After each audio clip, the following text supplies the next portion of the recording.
Hello, I'm your host, Skeptical Scott. And I'm this week's guest co-host, Artie Fisher. It's funny you say that. The Heathen, there and back again. Today, we have an interview with Reasonable Rob, a listener to our show, and someone I got to meet back in January at Sunday Assembly Detroit. Listeners, you're going to hear in his story details many of us of a certain age will remember. You'll also recognize in his evolution what we always say here at the introduction of our show. Drop the supernatural, embrace the rational, believe in as many true things as possible. And for him, being rational and true means doing the right thing for the right reason. Please welcome to the show, Reasonable Rob! Hi there. Hey, man, I'm glad this worked Boy, that's out. an intro, I'm telling you. You know, hearing the applause just now probably reminds you of another podcast that both you and I listened to back in 2017 and 18, you know, where there's an applause at the beginning. Do you know what I mean? I do. Which show was that? I think we're talking about Mr. David C. Smalley. That seed must have been planted in my head a while ago because I felt like I just needed to do that at the introduction. So thank you, David C. Smalley of Dogma Debate. Maybe we'll get to that a little bit later. What's good for you right now? Right now, life is good. Still trying to kind of be my authentic self, and I think you'll probably hear about that through the story. It's been a bit of a transition, and it's been a bit difficult in some cases, just because you get this pressure that you feel where you need to live up to certain things. Oh, yeah. And, you know, at some point I just said, you know what, I'm not going to do that anymore. I've got to be true to me. Mm-hmm. And once that happened, it was almost like this huge weight just went away, permanently away. We never realize how much work it is to put up a front. You know what I mean? So, knowing a little bit about your story already, I'm really happy that my listeners get to hear you today and the evolution to where I see that you are today, a good human who tries to live in a way that brings out the best in you as well as other humans for humanity's sake. I mean, does that ring true to you? It certainly does, especially now, like this year, I became a grandfather for the first time. Dude, I didn't know that. Like, congrats. It's not just for my kids, it's also for my granddaughter now. Wow. That it's that important. We've got to do some things to be able to try to help each other in some way. Oh, and man, it's really tough right now. I mean, you know, the political climate, some of the things that are going on, it makes it tough. But if you keep your eye on the prize and, you know, keep looking for what is it that I'm looking to do, I can make today the best day that it can be. Yeah. That's how I choose to live. And that's what I try to do and model that not only for myself, but also for my family as well. What's funny is that it's kind of a week by week politically. Like you're like, all right, now what was the big thing this week, and then what was the big thing the next week? So I love that, just a reminder there, that check of, hey, what am I in control of, and what am I going to do about my day? Very cool, very cool. I suppose we could narrow this down to the motto of Sunday Assembly Detroit: live better, help often, and wonder more. Right? But what I really appreciate about you already, Rob, is that you don't necessarily just take someone else's motto or values and call it yours. I think you've been really thoughtful of crafting your own theology, I suppose, or your values, your principles over the years. Really, it's and that's what I mean by thoughtful. It's not just like something you, I don't know, looked up in a book and said that sounds good, right? Yeah. So more on that later, but we're gonna get to your origin story. How about that? Sounds good. Okay, kids, let's sing. And in God's word, I'm told, I'll walk the street of gold to grow in Christ every day.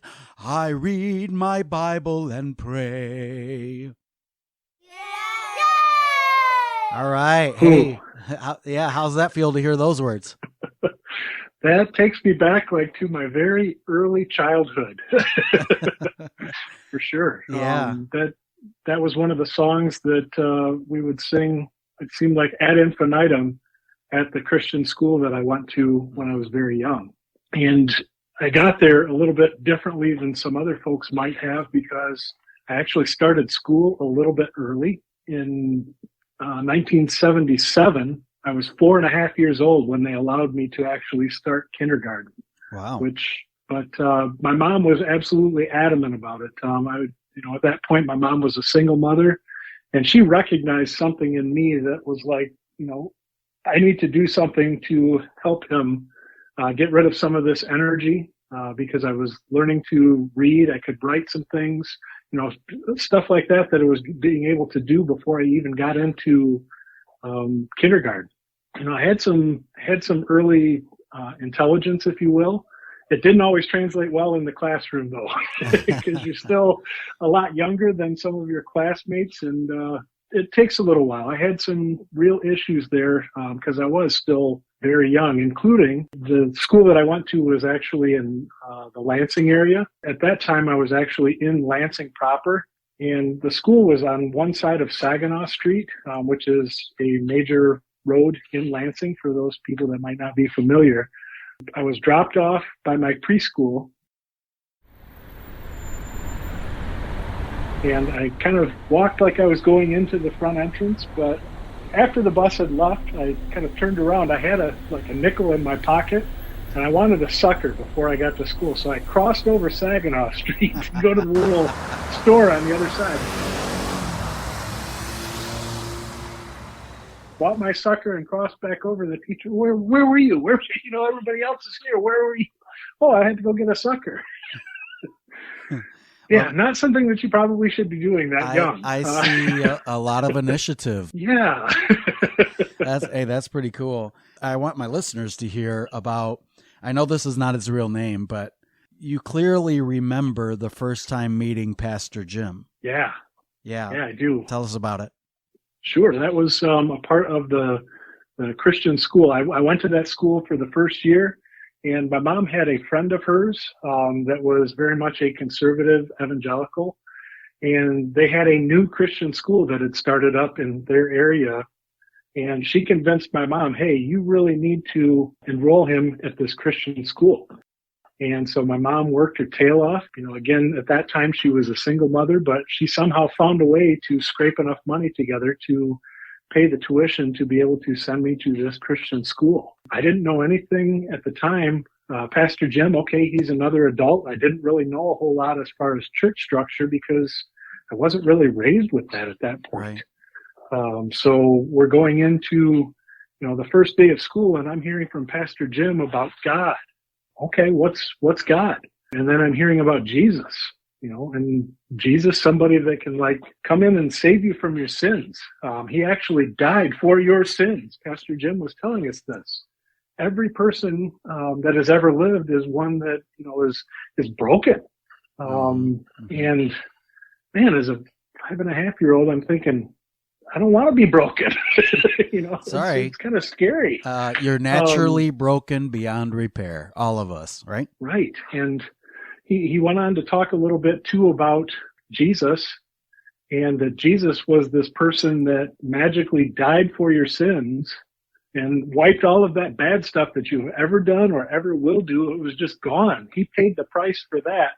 And all you have to do is let him come into your heart.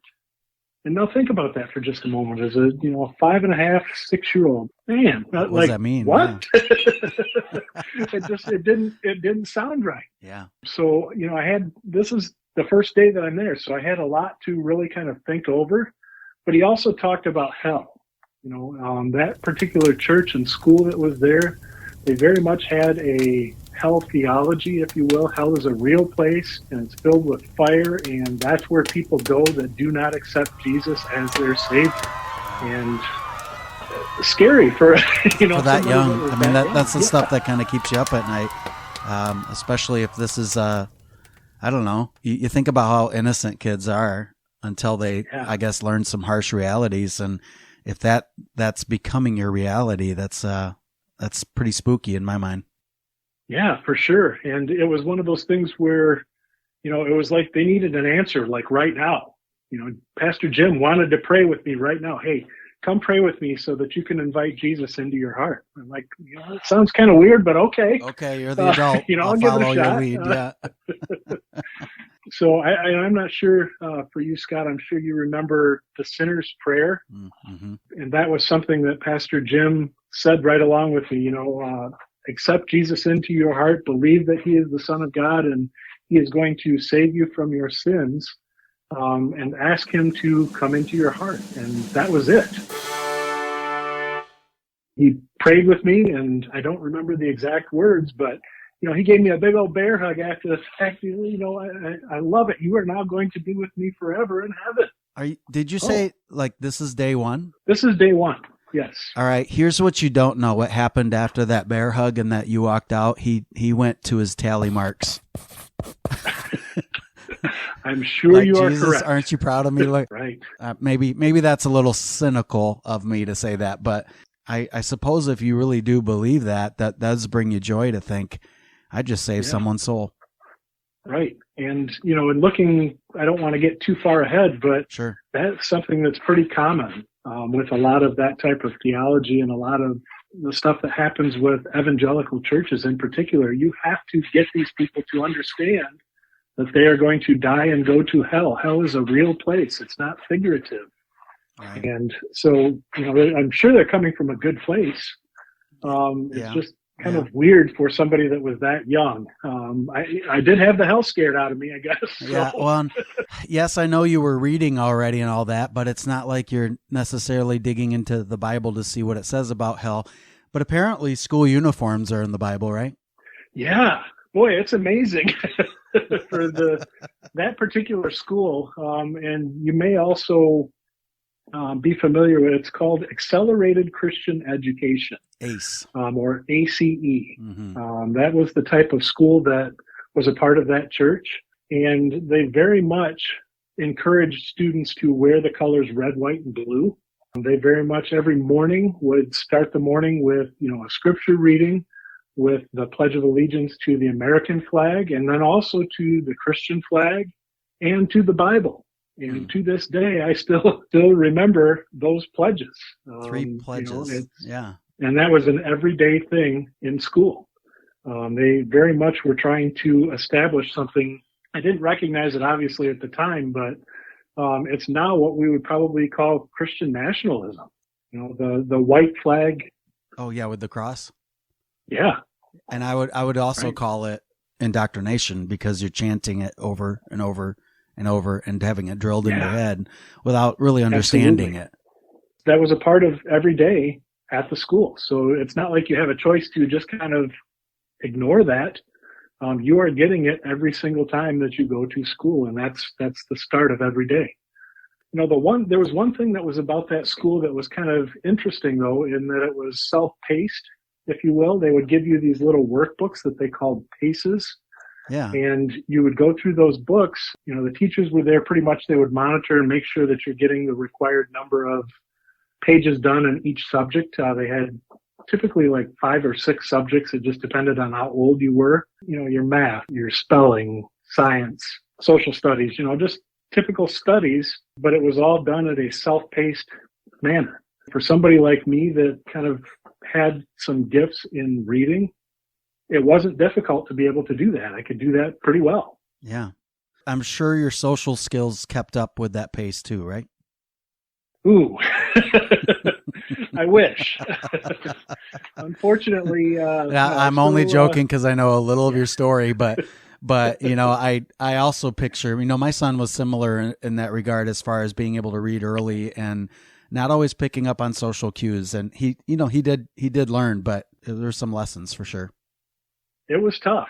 But I did have some good friends. There are still some folks from that school that I would associate with even today, friends on social media and things of that nature.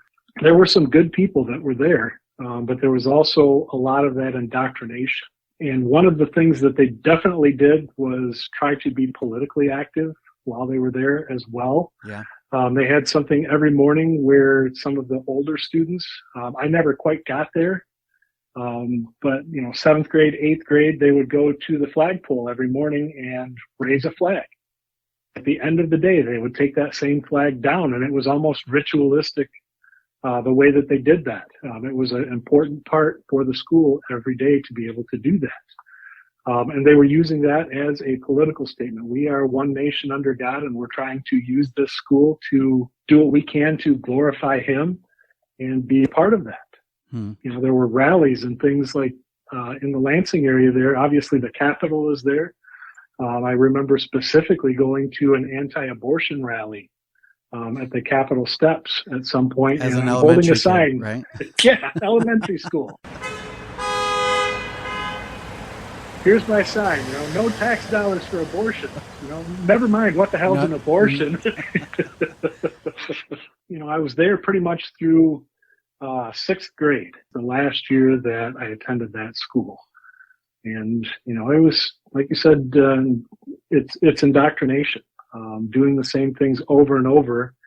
And, everything is geared toward obedience. Everything is geared toward some type of service to Jesus or to the church or to something bigger when it comes to God and Christianity. Funny you say that, is a proud affiliate of the Secular Alliance of Michigan. That's right, dear listener. If you are a Michigander or somewhere nearby, you are not alone. There are a number of affiliates under the Secular Alliance umbrella who are dedicated to supporting non-religious individuals. They are advancing evidence-based solutions and projects throughout our state, such as Black Non-Believers of Detroit, Michigan Atheists, Skeptics on the Move, and more. Go to secularalliance.org to find a real community of belonging, one who helps us defend the separation of church and state. I'm not going to reveal too much of what I do on my work, and I know you can't either. But one of the things I notice is that the pledge is said at every school, which again, I don't see it that big of a deal, other than that when a kid doesn't stand up and the teacher's like, hey, it's time for the pledge, stand, like it's an obedience thing, Yeah. And then I'm wondering when I'm standing there with the principal, if they notice that I don't say under God. Yeah, I've really had to look at that over the last few years, whether it's the Pledge of Allegiance, even whether it is our national anthem.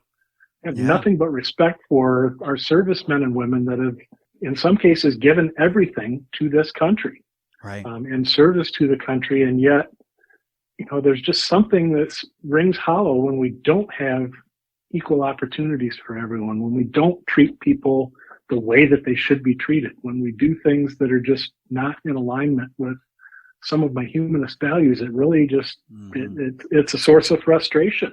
And I think fighting for our country and loving our country might mean different verbs to different people. Like they might have different meanings. My definition of patriot has changed quite a bit, But moving right along here, I'm going to have Artie read a letter that your mom received in the mail. Okay. Sure. And so at this point, I think we're somewhere between 6th and 7th grade. I want every parent out there to picture you getting this in the mail. Envelope is open, and here's what it says. After much thought, consideration, and prayer, we have decided that Robert will not be allowed to attend our school in the fall. Huh. Well, I thought you pulled the grades, man. I thought your grades were great. What's going on here? Yeah, my grades were good. And I was getting better with some of the issues, just related to being a little bit immature, that I thought was improving. Yet I also found out after the fact that church, being the evangelical Christian church that it was, very conservative, there was one particular deacon that was there that, and I said before, my mom was a single mom for a while, and then she eventually met who I now consider my dad. He adopted myself and my sister. Yeah. It was a second marriage for both of them. There were some people in that church that were not real happy about it, including this one particular deacon who just happened to have grandchildren that were there at that same school. I don't know why it took them so long to decide that all of a sudden, hey, we can't have this anymore. But for whatever reason, it was just before I'm getting ready to start middle school. The bottom just really fell out. And that was tough. That was, people don't like change usually, especially young people. Yeah. And especially when you've kind of formed your core group of friends. Yeah. So that was a very tough period of time to realize, hey, I'm not going back to that same school again. So I'm going to get a bit of a redo, if you will, because I get to now I'm going to go to the public school instead of the Christian school. And that was a little bit different, as you can imagine. Sure it was. But I just got to pause for a second. It blows my mind that at that age, I try to picture myself at that age trying to understand why I got kicked out of school and kind of realizing that it really had nothing to do with me as a student. Yeah. And how discriminatory that is. Yeah. It's one of those things that, in hindsight, at this point, I can look at it and recognize it for what it was. Mm-hmm. Yet it didn't make that pain at the time feel any less real, because it was painful. It very much was painful. So here we are at a public school system. What was that pivot like? What was that shift like? Going into that school, obviously I talked about where the ACE school, everything was kind of self-contained in those little packets. The first class that I go to is a history class, and the teacher was a wonderful teacher. I'm sitting in the front row because I really want to pay attention and be on top of stuff here. He's giving some papers to everybody that's seated in the front row there. 5 or 6 pieces of paper, which when you get a piece of paper or get that much paper, what are you typically going to do in school? You're going to pass it to the person behind you. Take one and pass it back. Not me. Oh, thank you, teacher. And I set it down and I'm ready to go do my thing. You're thinking, this is my packet. Yeah. Of course, the person behind me being, hey, you going to pass some of that back this way? Like, oh, yeah. Hey, sorry, my bad. That's a great example. So it was a different style of learning. Now you're seated in an actual classroom and you've got a teacher in front there instead of being kind of on your own and self-paced. It was a bit of a different way of learning. Not a bad thing necessarily, because I have so much respect for our public school teachers, because especially getting in at that age and seeing it, I didn't have the benefit of going there through elementary school, but now you've got these young preteens and teenagers that you're dealing with, and it's like, oh, this has got to be a handful. I imagine you were a bit of you could have kind of stood out probably to some people, wouldn't you say? Yeah, very much so. Not just as the new student, but as somebody who, doesn't know the unwritten rules yet. I had not figured that out. Yep, it took a little while for that to happen too, just because it is something new.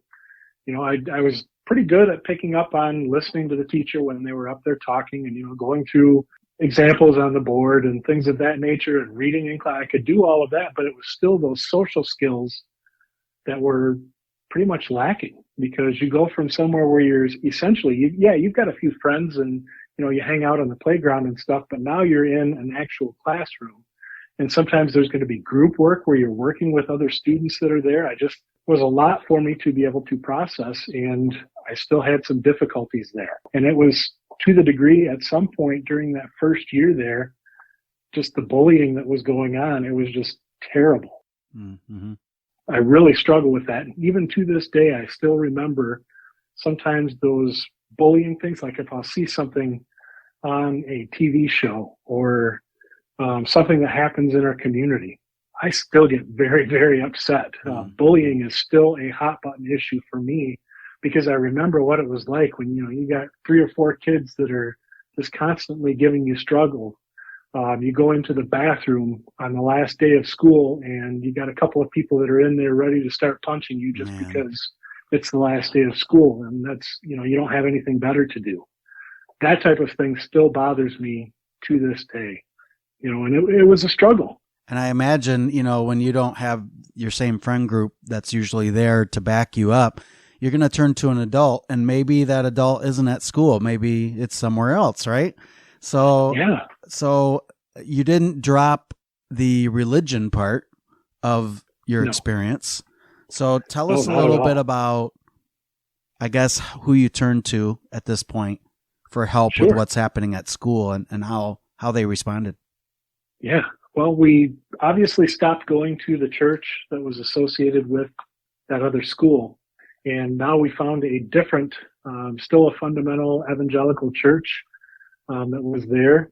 And one of the things about this church was it was a little bit larger than the other one. So there was an actual youth group where you had, probably 15 or 20 so people that were in similar age brackets where you could be able to hang out at church and learn stuff there and kind of be a group.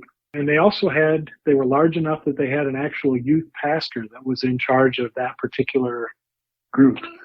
And so I mentioned it to him, hey, I am really getting tired of this bullying that's going on at school. It's unbearable. He was very polite. He listened to me, but he said, here's what I want you to do, Rob. I want you to read the Bible verse, James 3, verse 8. I'm like, okay. So I turn in my Bible, and James 3, verse 8 reads in part like this. It says, no human being can tame the tongue. It is a restless evil full of deadly poison. I'm like, okay. Why are you going to have me read that? Well, and honestly, what I would have thought if I'm that young and I'm thinking about these bullies, I'm thinking, yeah, those human beings their tongues are full of deadly poison. But it sounds like he's putting the mirror on you to me. Yeah, that's exactly what was going on. He was like, hey, you've got to do something different to make that stop. It's still a little bit difficult there because it felt like, hey, I am the victim of the bullying here. And you're telling me it's almost my fault that that's going on because you're not able to tame your tongue. So yeah, blame the victim here. I don't know if he was trying to say, hey, look, you've got to stand up for yourself, which I agree. But the way that comes off is you're the one that is kind of instigating it, because it's your tongue. It's your tongue. It's your, man, come on. Anyway, sorry, that angers me. Yeah. Yeah. And the other piece that was a part of that, though, was, again, being the evangelical church that it came back to Jesus, right? Because I still, even back then, I really wanted to be able to do the right thing. I really wanted to be able to, while I was engaging with this other group of people, do things the right way. And I was trying to learn as best as I could. And I tried to explain that to him as well. Hey, I'm trying to do as best as I can. His response to that was another Bible verse talking about, even the good, essentially the verse says something along the lines of even the good things that you do are like filthy rags. Really? So what am I supposed to do here? I mean, I'm praying, I'm doing everything that I think I'm supposed to be doing, and I've been taught all of these years, but yet the bullying is still going on. What I hear is I am really trying hard to do what this thing tells me and what my church leaders are telling me to do. Like I'm really trying hard. It just blows my mind. Yeah. It was a struggle. It truly was. But I persisted. Yeah. I continued on because that was what I felt I should be doing. I mean, after all, I'd learned all those years ago, hell, sin, all of that. You don't want that. You want to try to do as best as you can to be like Jesus and try to, not go toward those things that are sins. I knew I didn't want to fight anybody. I knew that I didn't want to cuss them out, for example. Mm-hmm. But yet it's a struggle. I mean, as a young teenager, that was a big deal. Would you say it got better in high school? It actually did. And that's the thing too. I think that where, my emotional maturity wasn't quite there because I was all the way through school. I was still about a year behind all of my classmates as far as physical age. But I also found a couple of things out. Once I got into high school, particularly my sophomore year of high school, I tried to do a couple of things different. I tried to just kind of keep my mouth shut in one way to see if that would maybe help some things, and it did. Well, look, you finally lived James 3:8. Look at that. No, I'm sorry. Well, okay. Okay, sounds good. All you know is that it's going a little easier. It's going a little easier. Did you find some friends? Yeah, there were some friends that were a part of that too. Actually, some of those people that were part of that youth group were getting into musicals and plays. We had at our high school a pretty strong theater department. So I was able to get involved there and, be on stage and be as goofy as the character would allow you to, whatever character you were playing, even if it was just, a chorus part. Right. That was kind of a good way to be able to do some things a little bit differently. And I really appreciated that, getting that opportunity. I was still very much involved with church, with the youth group, still, praying and not wanting to go to hell and making sure, hey, Jesus, remember, I said that prayer. All of that stuff is still going on.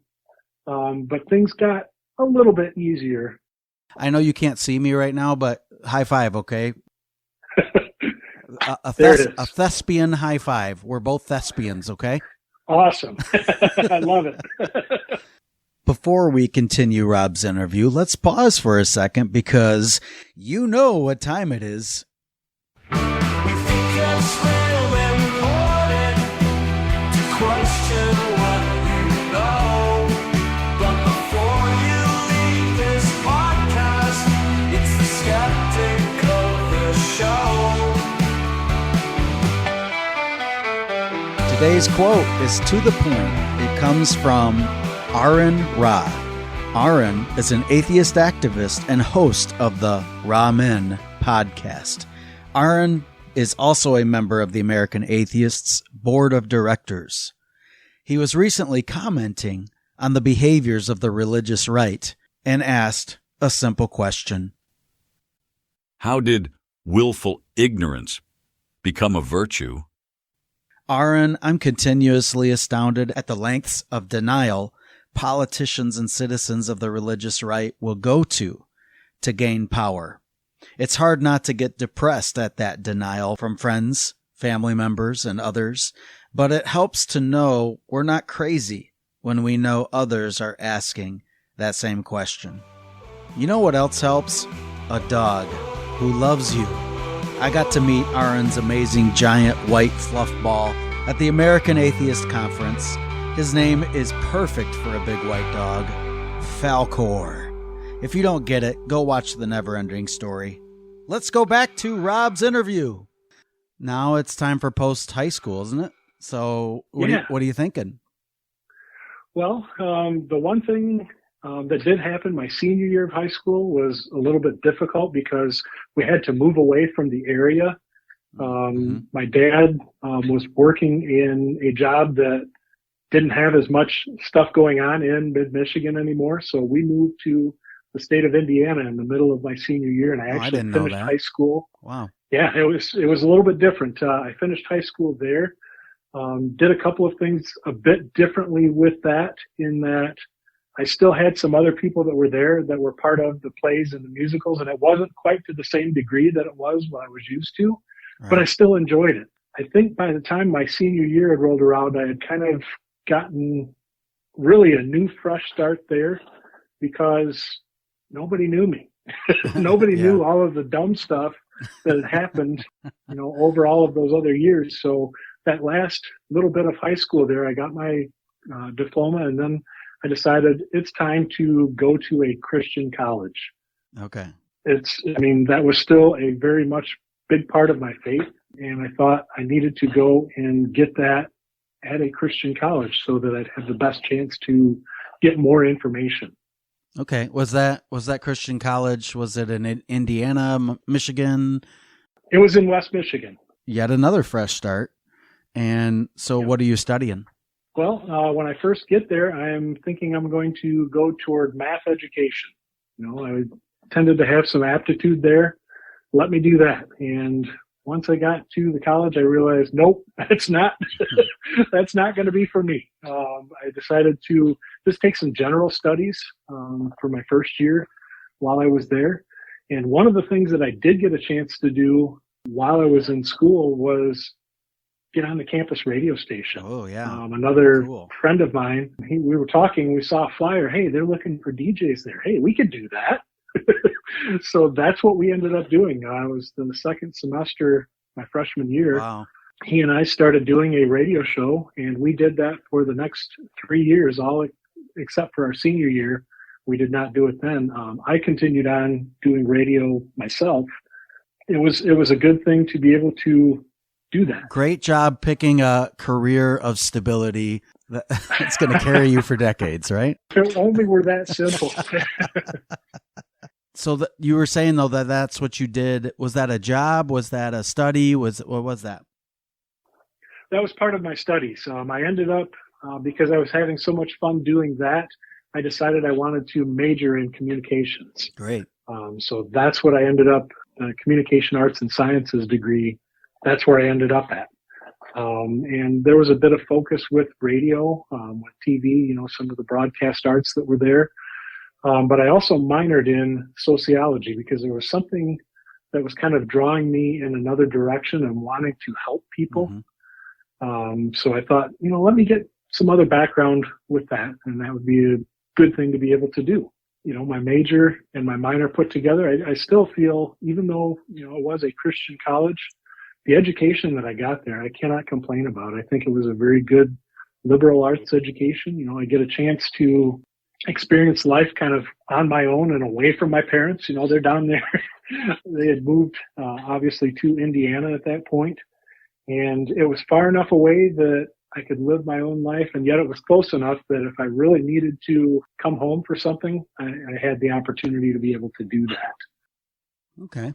Well, cool. All right. And so I imagine since you are consuming the radio arts, that you are learning from some of the best broadcasters, correct? Oh, of course. And so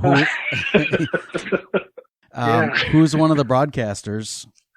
Boy, especially in the West Michigan area, it's amazing. You bet. I listened too, by the way, early in my career. I was listening to Wood Radio 1300 and heard it every day for a while anyway.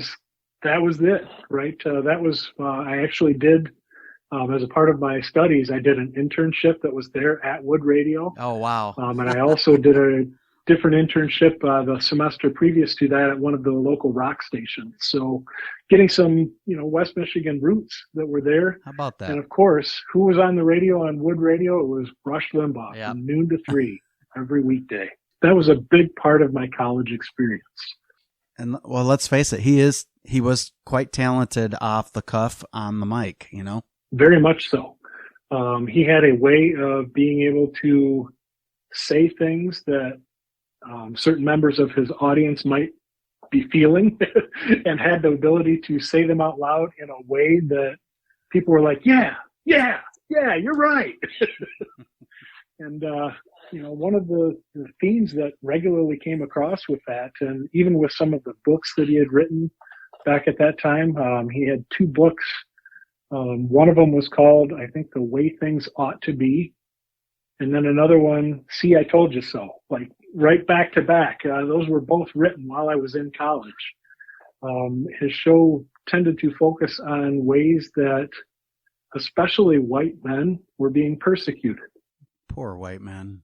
It was, and, I ate that up. I absolutely ate that up. Remember, you're talking about somebody that had all of the religious education and indoctrination up to that point. There's definitely some inequality, if you will, in the Bible between men and women.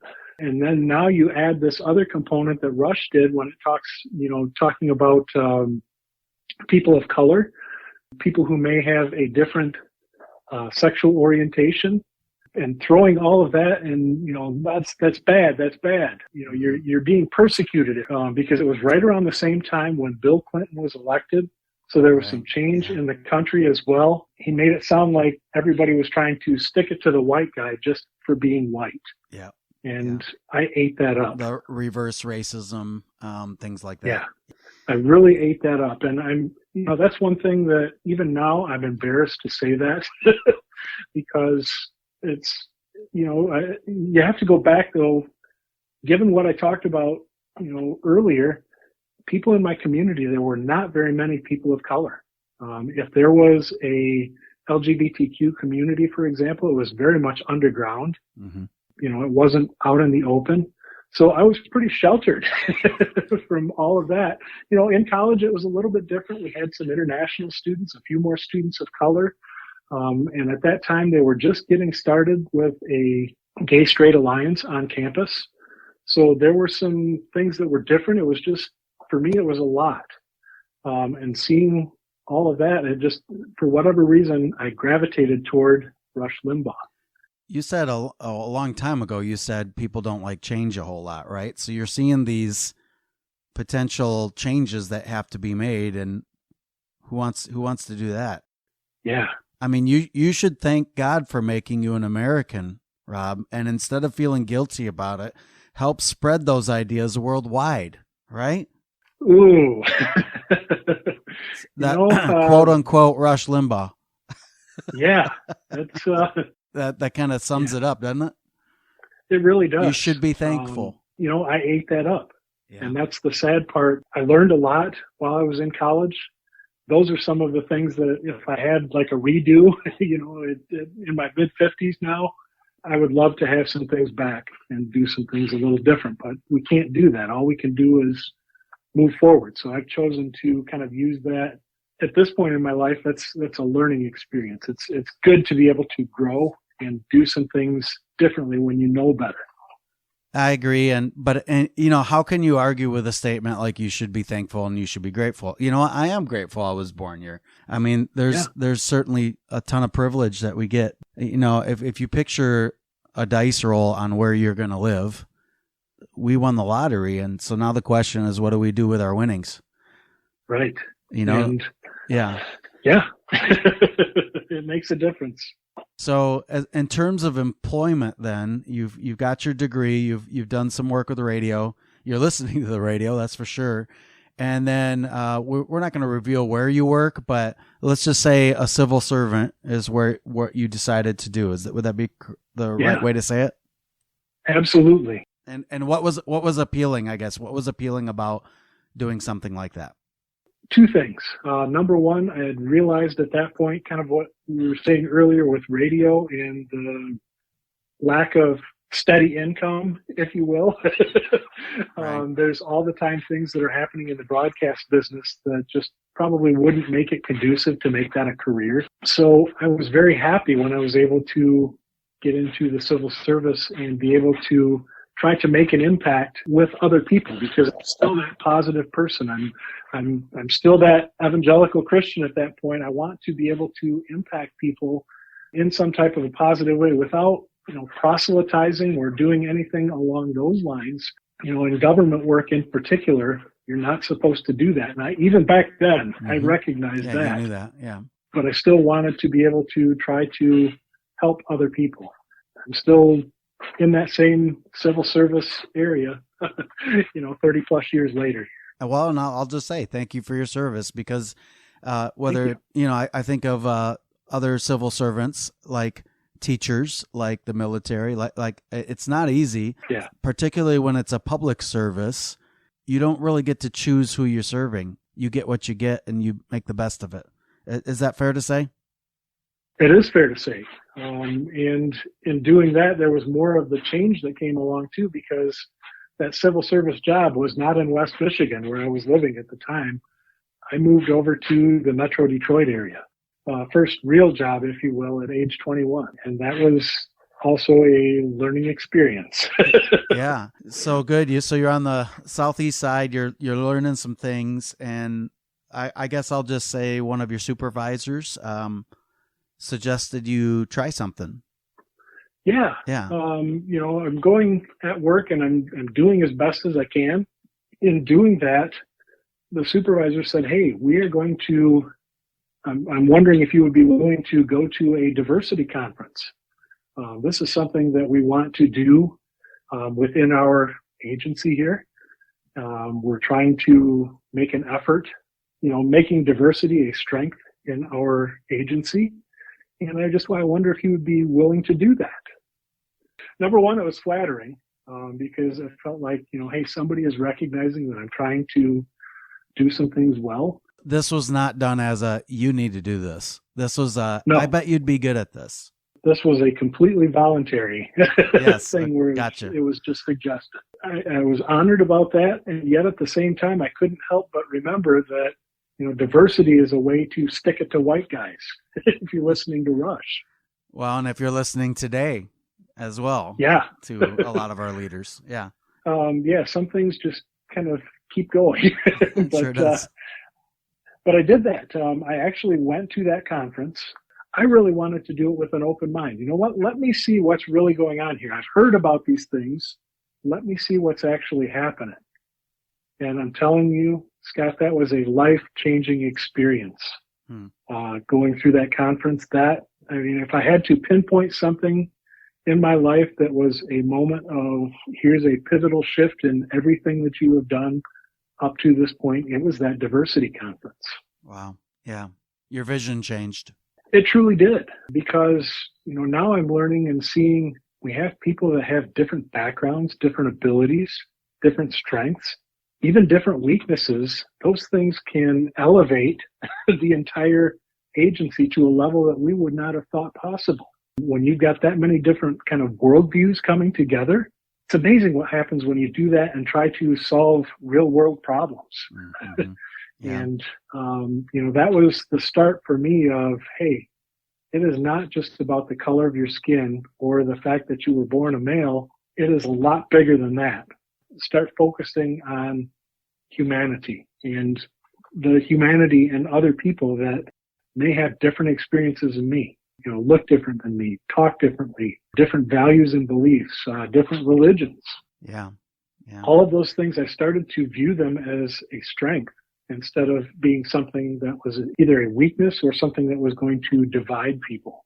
Boy, did that make a difference. Well, and let's face it now, we're sitting here at the age where you're well beyond your formative years and you're making your own decisions, you know?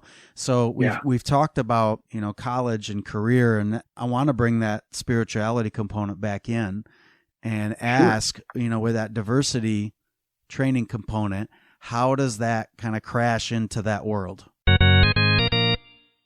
And that's where we'll stop today. Listen next time to part 2 for when the Bible really hits the fan.